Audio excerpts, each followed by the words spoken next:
Bangladesh will hold its first election since protests toppled its former Prime Minister next February, the country's interim leader said on the anniversary of Sheikh Hasina's overthrow.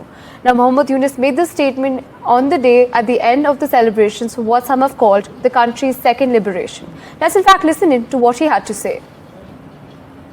এবার আমাদের সর্বশেষ দায়িত্ব পালনের পালা নির্বাচন অনুষ্ঠান আজ এই মহান দিবসে আপনাদের সামনে এই বক্তব্য রাখার পর থেকেই আমরা আমাদের সর্বশেষ এবং সবচেয়ে গুরুত্বপূর্ণ অধ্যায়ে প্রবেশ করব আমরা এবার একটা নির্বাচিত সরকারের কাছে দায়িত্ব হস্তান্তরের প্রক্রিয়া শুরু করব অন্তর্বর্তী সরকারের পক্ষ থেকে আমি প্রধান নির্বাচন কমিশনারের কাছে চিঠি পাঠাবো যেন নির্বাচন কমিশন আগামী রমজানের আগে 2026 সালের ফেব্রুয়ারি মাসে জাতীয় নির্বাচন অনুষ্ঠানের আয়োজন করেন।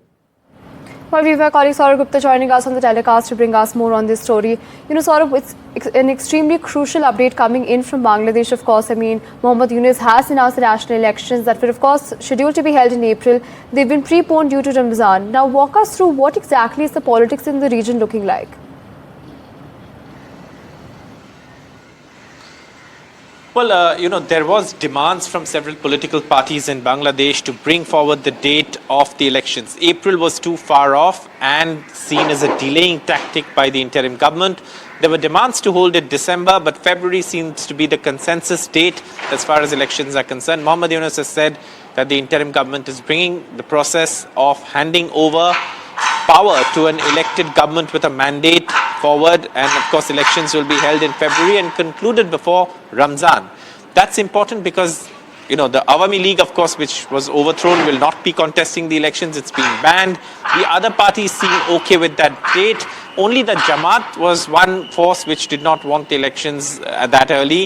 But otherwise everyone seems to be on board, and India will be watching the developments very closely to see who becomes the next Prime Minister of Bangladesh and how India can work with Bangladesh as they are our immediate neighbor, and the ties between the Yunus-led interim government and India have been particularly strained. So there is hope for improvement if perhaps the new government in Bangladesh takes charge and works on the India-Bangladesh bilateral relationship.